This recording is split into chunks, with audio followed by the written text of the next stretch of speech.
everybody. Hey, Darcy. Hi, Jemima. Hi, everybody. Welcome to Awakened Positive Power, where we are talking about depression, mental health awareness, and suicide prevention. Yes, some heavy topics. Darcy, Marta, and I, myself, Jemima Godsall, are here to talk to you just to hopefully normalize the conversation around these topics with our own experience and with our own opinions, and just have a everyday conversation, and hopefully make sure that anyone out there knows that they are never alone. And also, guys, because of these heavy topics, we do have a 1-800 number down below. Make sure you reach out if there is any question, concern, or query for anybody else or for yourself. As I said, we are always able to reach out to someone. And if you feel like you can't reach out to a friend, then there's always that 1-800 number. Yeah. So today we're going to jump kind of straight into it. Darcy and I are wonderful, happy to have you here again, of course. But hello. Today we're going to be talking to a new friend of mine. Well, I'm actually met her in a class I'm doing. Her name's Norma, and we're going to be talking to her about her trauma to triumph. I'll sort of let her start the story, and we'll see where we can take the questions. But it's just another survivor's tale. We all have stories, and we all are survivors. And that's the one thing I want to make sure that Darcy and I are stressing out about. Not stressing out, maybe a little bit stressing. Always. What? Always. I am always stressing out. It's just whether I manage to deal with it or not. Exactly. So what we're trying to stress is that everyone is a warrior. I mean, everyone has their own story. There's no comparison, because everyone's tools to heal are different from the others. Right. But we all are such warriors on our own life path. And we could admire every single one of us and pretty much learn from each other along the way. And hopefully maybe find someone who has that parallel story where you can hold their hand and say, hell yeah, I get it. Hell yeah. So yeah, pretty powerful stuff. And I love this, that we've got someone who's willing to jump in there. And my original guest was sick today. So it was just beautiful that Norma's coming. She's kind of like on the cuff per se, as much as Darcy and I are, but really very much so. So we'll just see what happens, but know that it is a story from trauma to triumph, and we're just going to welcome her in now. So Darcy, you ready? Yeah, I haven't met her yet. I don't know. Yeah. So I'm just so excited to have her share with me. So thank you. Exactly. Yeah. And she's already looked at our channel, so she kind of knows that we're like chill and 100% authentic guys. So if there's any fuck ups, pardon YouTube for my swear, then we just let it slide. We just let it go. There's no reason for us to stop what we're doing for the sake of perfection. Okay? Yes, because I'm sick. Otherwise, I would never have started this channel. I would have been like, yes, talk without it. Yes, I know. Yeah, and Darcy is 100% on board with that. And I love it because we're not afraid to just be true and real. Yeah, it's a beautiful thing. Yeah, don't change for me. I know, none for me either. Although today I feel like I don't know, my hair's looking like kind of blonde, and I feel like there's a bit of effort. I don't know why. Oh, you know why? Because I have a guest coming into town tomorrow. That's probably why, and I'm going to blush. Oh, that's oh, yes. Enough. Yeah, yes. Enough. Sorry, sidetrack. Okay, so Norma's waiting in the waiting room. So Darcy, I'd like you to meet her too. Norma Holdhouse Morgan, I beg your pardon. And I've met her in my current class that I'm in, a scholarship that I got to attend called, what is it called? My God. Reshape Your Life, I believe it is. Anyway, I'll tell you afterwards because that's very bad of me. But here it is. Okay, I'll let her in. Yeah. Write here we go. Down, Jemima, when you remember, and then you can tell us about it. Yeah. Hey, Norma. Hi, Norma. Rebuilding your life. Hello, Norma. Hello. There you are. Hello, lovely lady. There you are. Oh, hello. Well, my God, Norma, welcome. Thank you for stepping in today, last minute, for us having a wonderful conversation with you. Well, wonderful, questionable, but a conversation with us in regards to our topic in relation to depression, mental health awareness, and suicide prevention. Really what we're doing, just Norma, is just having people on to talk about their stories of trauma to triumph. And I know from our workshop we're doing together that you have, you inspired me with your, I don't know, with your balls, dare I say that, of getting through, of getting through your trauma. Such an inspiration. Norma, so we usually don't tend to spend too much time on the trauma side, but obviously we need to hear your story. So whatever you sort of want to tell us, Would you like to jump in and say hello? By the way, Norma, sorry, meet Darcy. This is Darcy Mata, my wonderful fellow co-host. Yeah. We've known each other for over 24 years. We met in New York City. She was actually my teacher for directing at Strasbourg Theatre Institute. And we've had a relationship ever since then, down and up, pretty much due to my own tragedies, my own traumas in my life.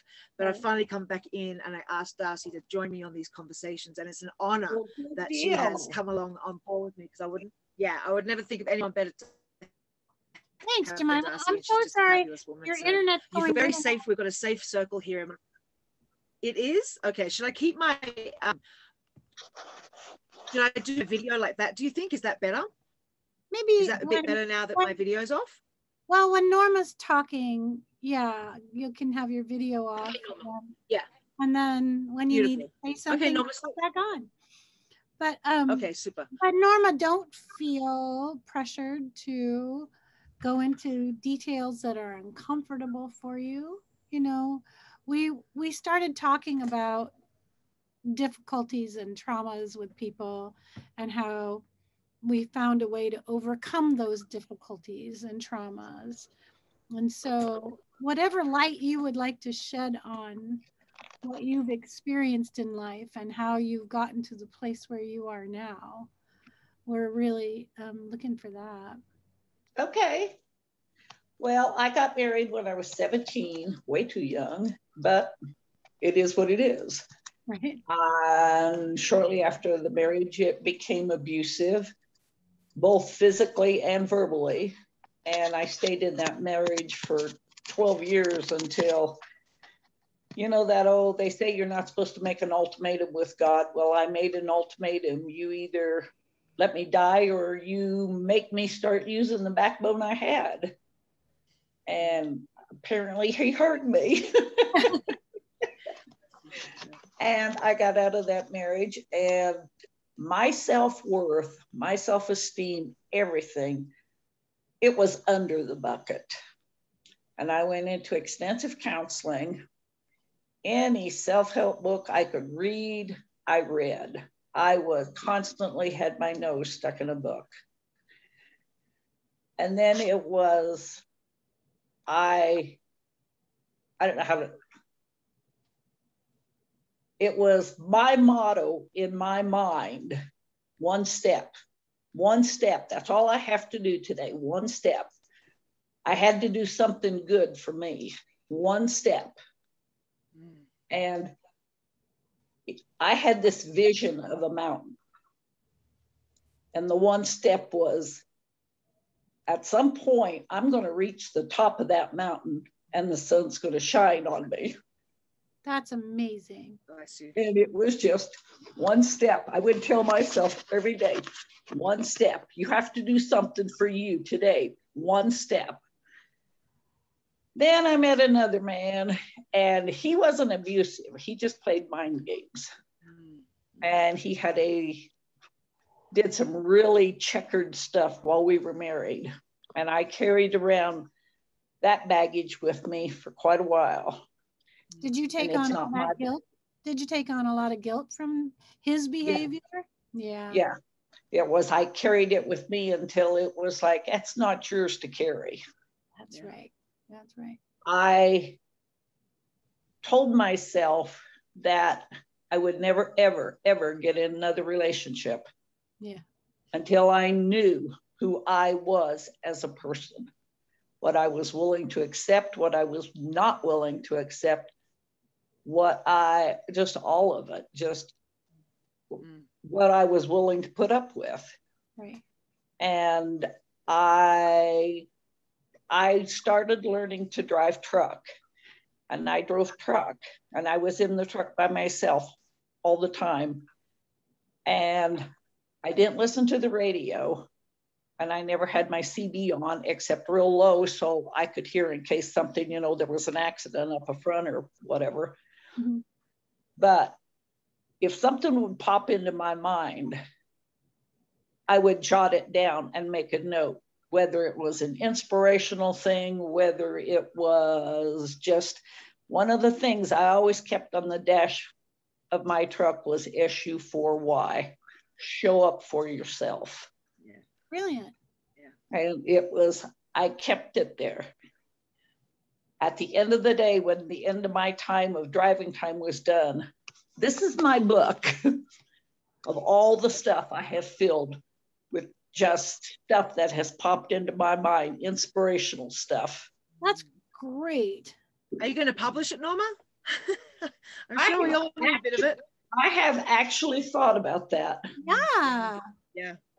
But it was like, I would write stuff down, and then it's like, you've got to remember this, you've got to remember this. And so I got me the book, and I would write it down in this book. And it's to this day, have I ever met anybody I want to spend the rest of my life with? No, but I'm also not looking. I like my life the way it is. Peace of mind at my age, I'm 68. Great. Peace of mind means the world to me. Right. Yeah. Right. Of course. Gosh. No, sorry, Dust. Did you? I was going to say that is an amazing place to come to, is to say that I'm enough just with me. You know. I am. Right. That we don't need this.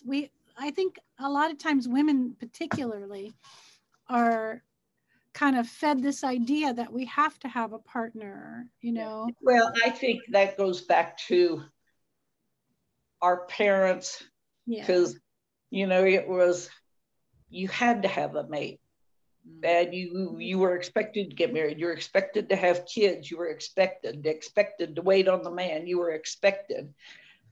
That expectation has long gone out the window.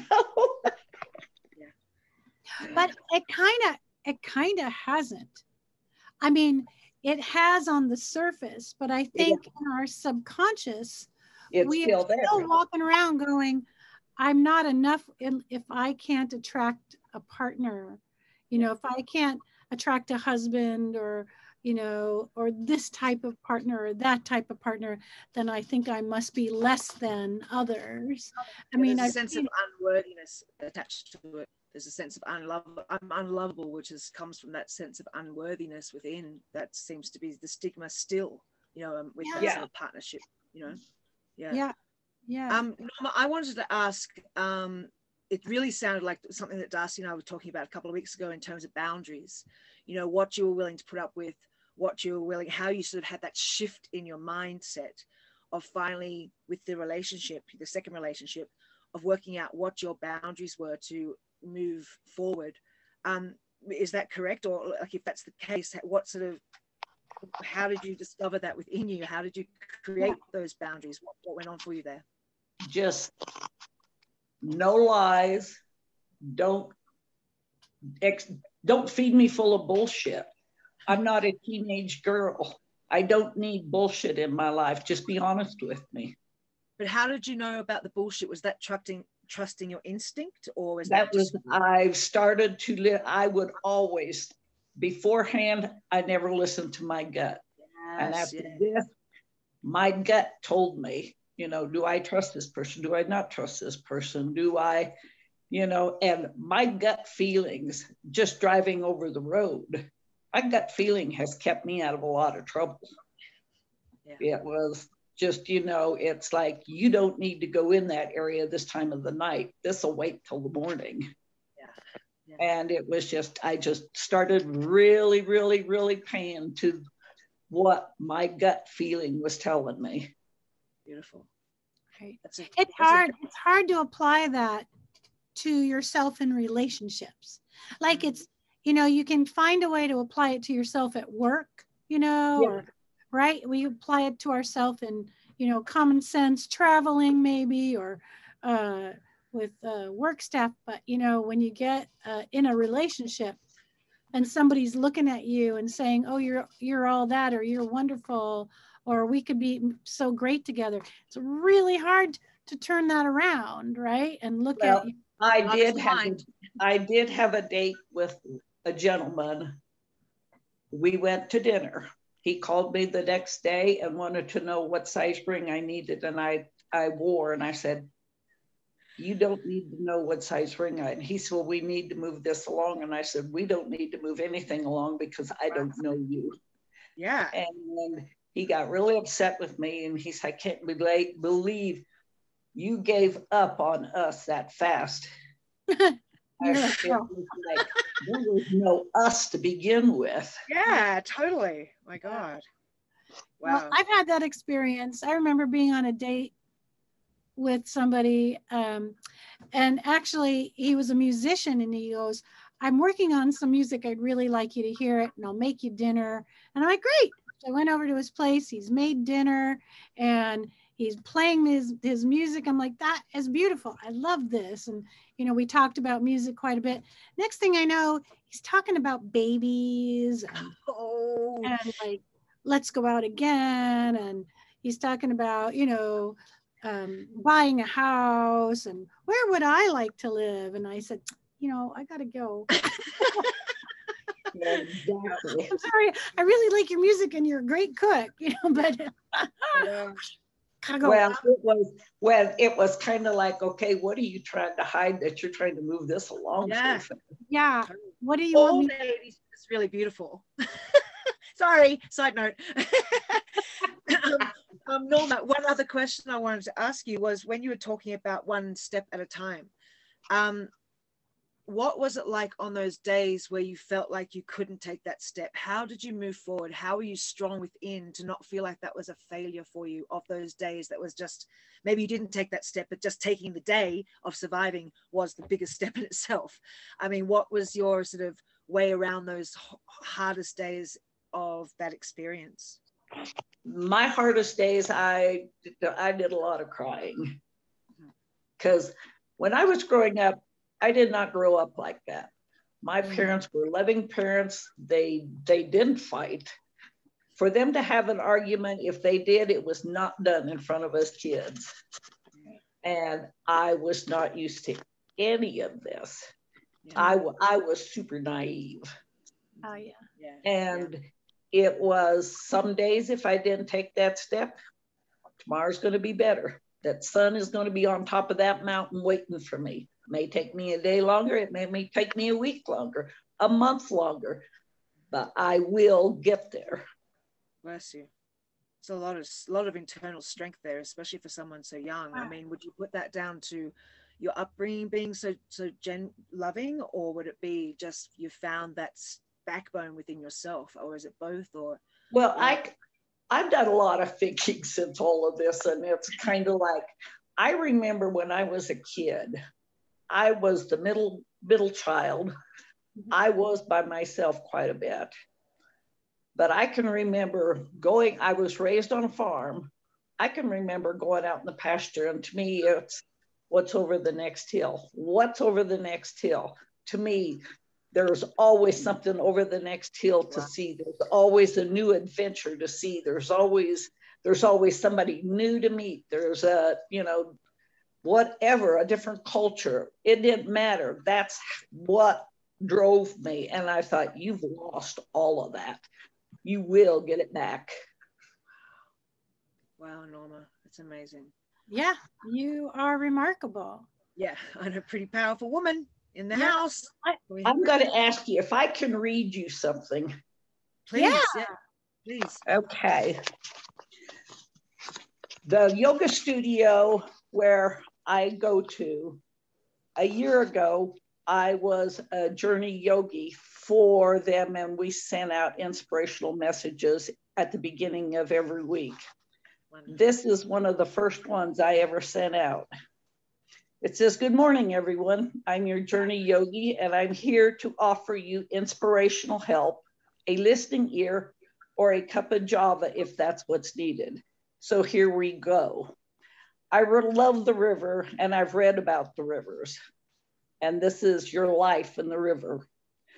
The river will change you if you let it. Become friends with the river. It will teach you. These are moments when there are moments when the river is calm and clear, and there are times when its depths are hidden and murky and darkness. There are times we must scout the river to better navigate the rapid, and times when we pull into the still of an eddy to enjoy the drifting and daydreams. The trip becomes more satisfying when we learn to make friends with the river of our old life. Learning how to pack a balanced boat before we push off, knowing where we are going, allows us to recreate our lives and the easy joy of being in the river current. Make friends with your river, become better friends with yourself. Reflect on your life's values and make what is important to you. Lay out your gear, examine your cargo, assessing your life. Drift and dream. Imagine your next week, month, year, whatever, but keep your boat balanced. Weigh what stays in your boat and in your life. All else don't matter. That's beautiful. That is amazing. I love that. I love that so much. Thank you so much for that, Norma. I think you're going to have to publish your book. Yes. I do. I mean, beautiful. you know, I do hypnotherapy with people, and I use metaphor for people, and climbing the mountain to see what's on the other side is a metaphor, and using the river, but just the way you put that together is just lovely. Beautiful. So if you publish it, I'll use it in a hypnosis for somebody who needs to know that literally that's the thing about life, is that we get these unexpected difficulties, but we have to just trust ourselves to be the boat, to keep going, to find our way through those difficulties. It's beautiful metaphor. To stay on an even keel. Yeah. Well, I'm not always on an even keel. Well, I am not either. You do have a tendency to, jump ship. Norma, can I ask another question? You have children, correct? Is that right? I have one son. You have a son, I beg your pardon. And can I ask, if you wouldn't mind talking about it, how have you given him a life lesson from your experience? Because it's got to have affected, you're his mother. Your life obviously has an effect on his life, etc., etc. So I was just wondering how this trauma of yours, you have made it not, or what sort of lesson have you got from it to help him through his life lessons? Well, when I went into counseling, he also went into counseling. He went to his own counselor. We were both in counseling. Great. And he is an exceptional. And I'm not saying this just because he's my son. He is determined. He is in law enforcement. He was in the military. He got out of the military and he started driving truck. He was having a hard time finding a job. He started driving a truck like I did, but he always wanted to be in law enforcement. And that is what he does now. He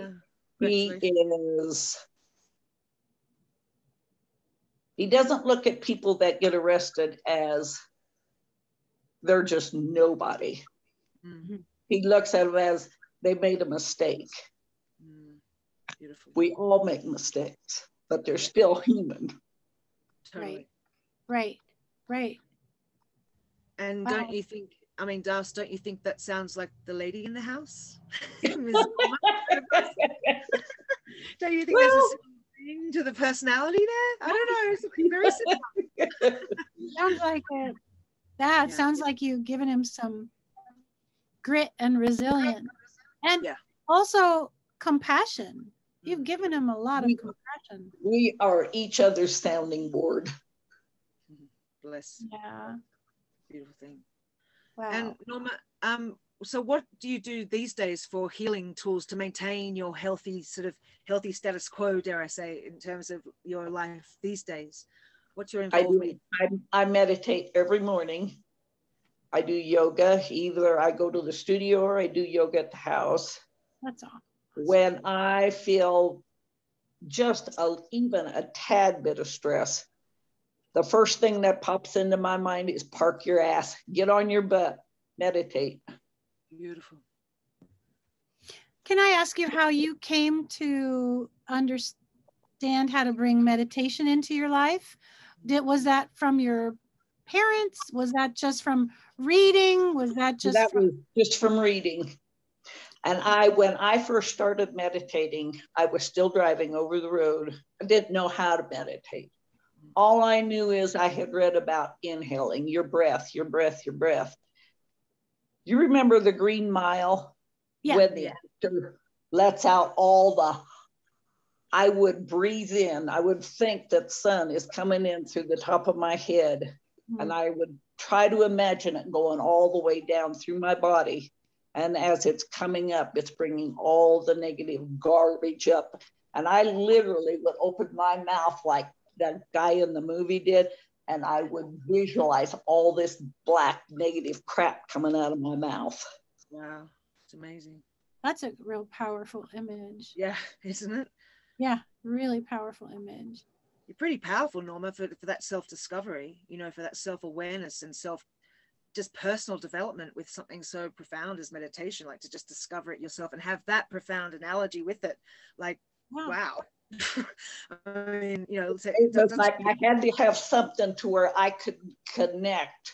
And I remember the man on the Green Mile where he opened his mouth and all that black stuff come out, and it was like, that's it. You've got to do that. Calm down, just chill out. And would you say that, Norma, that driving the truck was meditative too? Was that a form of meditation to sort of be able to, I mean, is that wrong to say? I mean, not to cause an accident, anyone, sorry. But no, it was, because I didn't have anybody around me. I didn't have anybody. If anybody needed to talk to me from the company I drove for, they would either send me a message on, we have like a computer in the truck, it's a Qualcomm, and they would send me a message. And if they needed to talk to me, I would put my headphones on and then I would call them. But as far as, it gave me a lot of alone time to think. Yeah, I love driving. I really love driving. It's just your opportunity to kind of get in a groove with yourself and really be present. You have to be very present when you're driving, right? So you're very present with yourself, and you are truly with yourself. You're trusting yourself.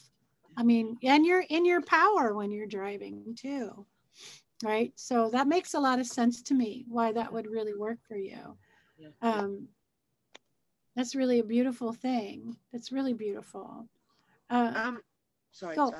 No, go ahead. You go. Norma, another question regarding your son. You were talking about both of you going to therapy. Some people, I know, my father was a psychiatrist, so I was all about therapy, and I am all about therapy if it works for you, finding your own technique of therapy, you know. But I know a lot of people fear the word therapy.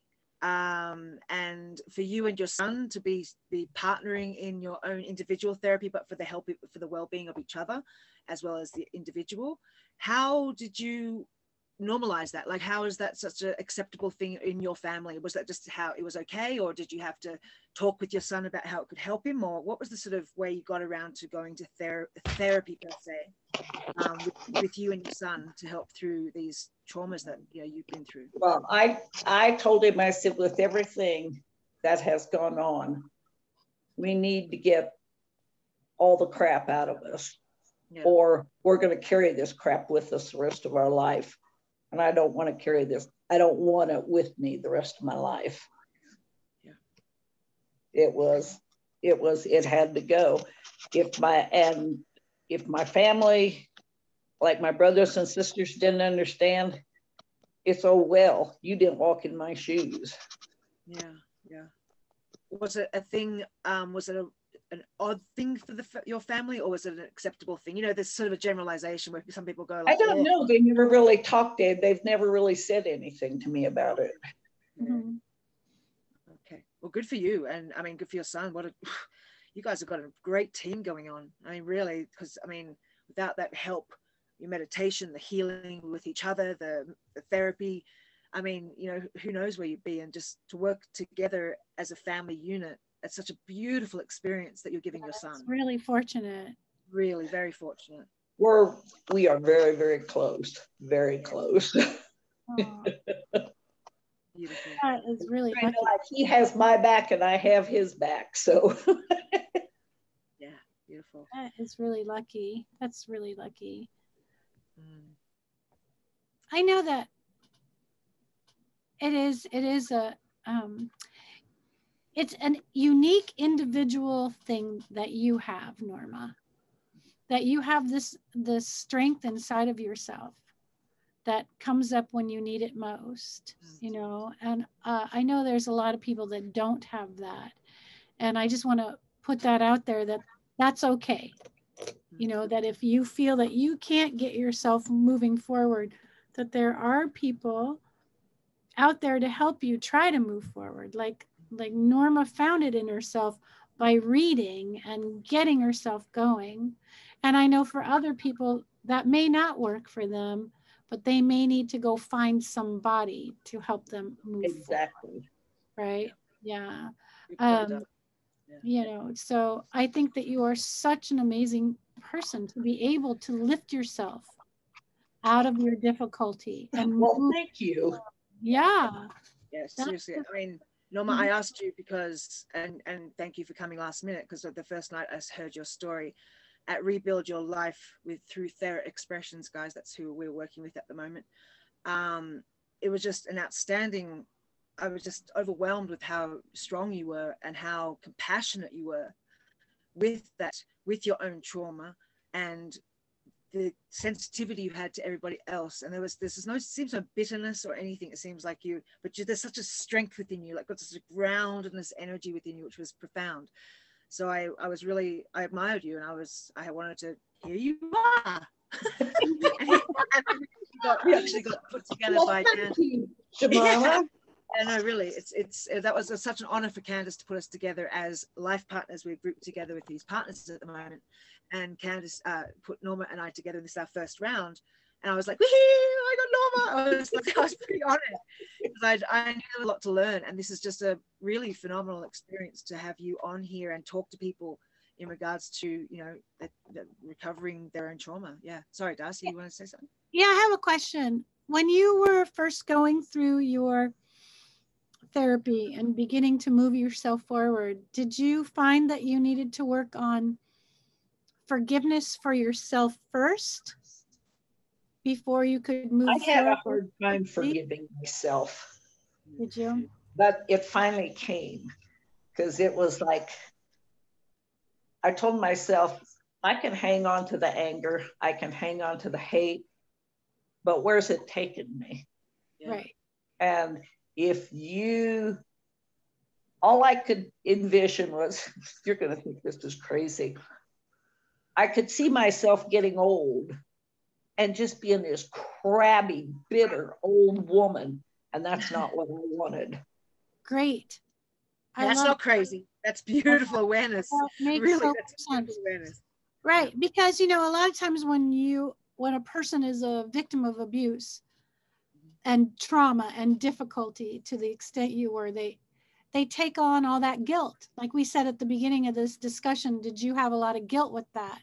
And that you got to move through that guilt and then forgiveness, right, of the self before you can even get to the next phase of where you're going. Yeah. And so I just wanted to acknowledge that. And we're already our own worst critics anyway without trauma. I mean, that seems to be the innate human. Exactly. Yeah. So on top of that, up enough over everyday little things. Yeah, exactly. So the big stuff.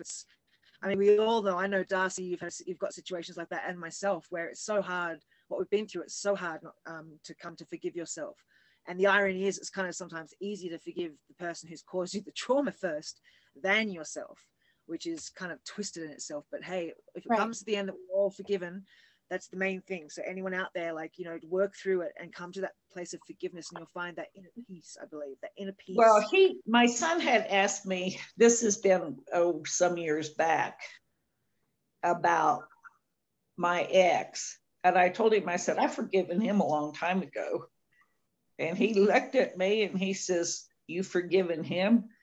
And I said, I didn't do it for him, dear. I said, I did it for myself. Exactly. And I said, the sad part about all of this is he has got 3 children and none of his children have anything to do with him. Yeah. And to me, that is extremely sad. Yeah. And I can't imagine my son not loving me. Yeah. Yeah. Yeah. So that's his sort of punishment per se, or his To me, that is, he sowed those seeds, and that is, he didn't yield any crops off of anything. Yeah. Yeah. Yeah. I mean, wow, it's profound. My heart's kind of like sad for it is sad. Yeah.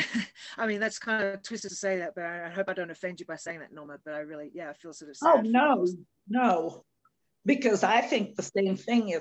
It's kind of like you have 3 children, you have 3 grown children, you grandchildren, right? And you know none of it. You know none of it because they don't want to be around you. And that to me is extremely, extremely sad.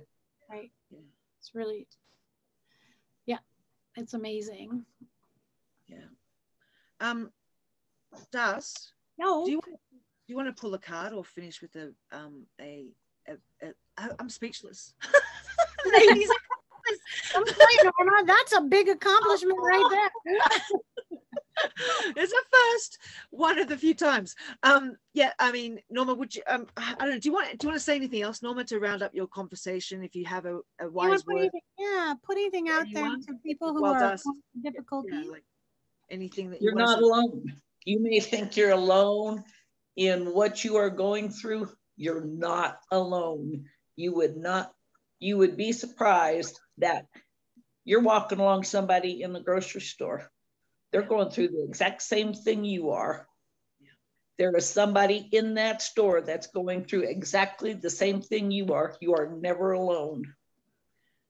That's beautiful. I mean, that's crazy, because that's exactly what Darcy and I are here trying to tell people, that you're not alone. And that's exactly what we say at the beginning of each our introduction, is that we're trying to inspire people to know that they are never alone. No matter what situation, you'll find someone out there who has a parallel situation such as yourself. That's why I wanted you to come on, Norma, today. And look, can I tell you something that happened? This has been some years back. In the job I had, I was a supervisor, and I went out at that time I smoked. I went out onto the patio to have a cigarette. One of my employees came out, and she was by herself. She was dating one of the other guys that worked there, and she was by herself. And I thought, I'm just going to ask her. And I said, how long has he been beating you? Yeah. She looked at me and she says, what? And I said, you remind me of me when I was younger. And I said, he's beating you, isn't he? She said, how did you know that? And I said, you just remind me of me. I said, you're me to a T. And I said, you two are talking about getting married. I know that. And I said, if you think it'll get better after marriage, I said, you're dead wrong. I said, it'll get worse. And I said, you have some serious thinking to do, young lady. And I said, don't let him talk you into anything. I said, if you need me to talk to you, to talk to me, I said, talk to your mother, talk to somebody you trust. Yeah. That's, do you know if she married him? Do what? Do you know if she married him? No, she didn't. Woo, Norma, you probably shifted her life for the best in every way. Probably saved her life. Saved her life. Probably like how phenomenal. Every time I looked at her, all I could think of was, holy God, she reminds me of me. Isn't that amazing? Yeah. You probably saved her life there, you know. Yeah. Yeah. And you know, good for you for acting on impulse. Yeah. Yeah. Trusting your instincts, as you said, you learned to trust that instinct within you, you know. Yeah. Wow. Yeah. Well, that was the best way to end, Norma. Darcy, what a great tale. Yeah, I'm pulling a card. I'm sorry. Okay, you're pulling a card. Yeah, Norma, usually we end with, I always spring Darcy with either a card pull or a meditation. I always just go, Darcy, you ready? She's go, oh God. She's always right there, ready for it. So if you don't mind staying on, Norma, and just experiencing this with us so we can close the circle together at the end of this, that'd be wonderful. You've been, it's such an honor to have you here. It really is. So much. I'm really looking forward to your book. Yeah, me too. I need to start working on that. You do. You really do. I'm serious. You start compiling that, put it together. I will start doing that. I hope where you've come to right now and that was an example of your writing. I want the first copy. Thank you, signed. Thank you. Okay. Okay. I don't know. I pulled this. I have this deck of cards that I use sometimes. I pulled a card. We'll see what it says. I don't know all the cards. It's this book by Diana Cooper called Archangel Animal Cards. So it's animals and angels combined. What a lovely thought. Everybody likes animals. And angels. And most people like angels. So I pulled a parrot. Okay. I pulled a parrot for Norma. And it says, listen intently to understand. Oh. The whole parrot family, parrots, cockatoos, parakeets, lovebirds, macaws, is fifth dimensional. Their sole mission is to carry and radiate the light and lessons of the archangels through their glorious colors. Notice the orange behind you. Yeah, wow, that's amazing. Orange wall. Hey, oh, that reminds, look at that. Look at your orange wall and your red blanket. Hey. Wow, that's pretty trippy. Okay. Wherever they fly, they leave a trail of beautiful angel energy. While parrots are in a physical body, they are using the opportunity to develop their skills. They can utilize tools to demonstrate to us that birds are clever. Their most remarkable gift is their capacity for mimicry, right? They can copy human voices, animals, other sounds. Parrots remind you to listen with your heart and your ears. They are teaching humans to heed keenly all that is happening around them, listening to your instincts, right? Exactly what. So I pulled this card for Norma. So yeah, you can't make that up. Like you right? can't make that up. Like that is, there's no such thing as coincidence. Right? Because when you receive this card, you are being asked to listen with your heart and soul in order to understand what people are really saying. Use your senses to note what they are truly imparting and what is going on inside them. You may discover more than you thought possible. You are also being reminded that the angels work through color. Ooh. When you wear a bright color or choose one for your home or workplace, the angels can radiate their light and their lessons through that vibration. You are on earth to learn everything you can while in the physical body. So take every opportunity that appears and hone your gifts and demonstrate them whenever you can. Well, that's pretty amazing because when I got the card, I was thinking, I want a card that says who Norma is. My goodness. That's just crazy. I think she hit it. Yeah, I think so. I think totally hit it. Yeah. And so I'm so looking forward to your book because I think that that's another way you're going to impart that light and teach us how to listen to our instincts. You are such a teacher now after having been through what you've been through and studied the way you've studied. I really look forward to all of your wisdom as it comes and you start sharing it with us. Yeah. So, well, thank you, ladies. Thank you so much. Thank you, Norma. It's been an honor. Thank you, Norma. And so that's it. I was just going to do another thank you meditation, but hey, we all said thank you. So, so that works for me. Okay, beautiful. Ladies, thank you, both of you for joining. Darcy, of course, as usual. Norma for jumping in last minute today. What a rescue! And What an honor and a glory you are. And just, I mean, so many people, so many more people than I think you realize will benefit from this conversation, because you're a trooper and just someone to be admired, and I love it. So thank you, thank you, thank you. Got so many wise things, and get that book written. Yeah. I need to do that. Yeah. You know, if anybody is watching and they think, well, gosh, I wanted to meditate today, this is what I would do. I would sit down, I would write a list, and I would say, what are you thankful for right now? What are you just thankful for right now? Thankful for your shoes, thankful for your shirt, thankful for your chair, thankful for your car. If you don't have a car, thankful for your feet. If you don't have feet, thankful for the breath that you're taking in and out. That's right. You know, and thank you for being here and listening to us. And hopefully, and I am thankful for this opportunity with you guys. So thank you. Me too. I'm very thankful with the opportunity with you too. I love doing this stuff. It's amazing meeting people like you, Norma, and every week chumming with you. It's just such an honor and a glory. And guys, be thankful that we can give this to you too. I know we're wonderful. Exactly. It's just wonderful to have you here.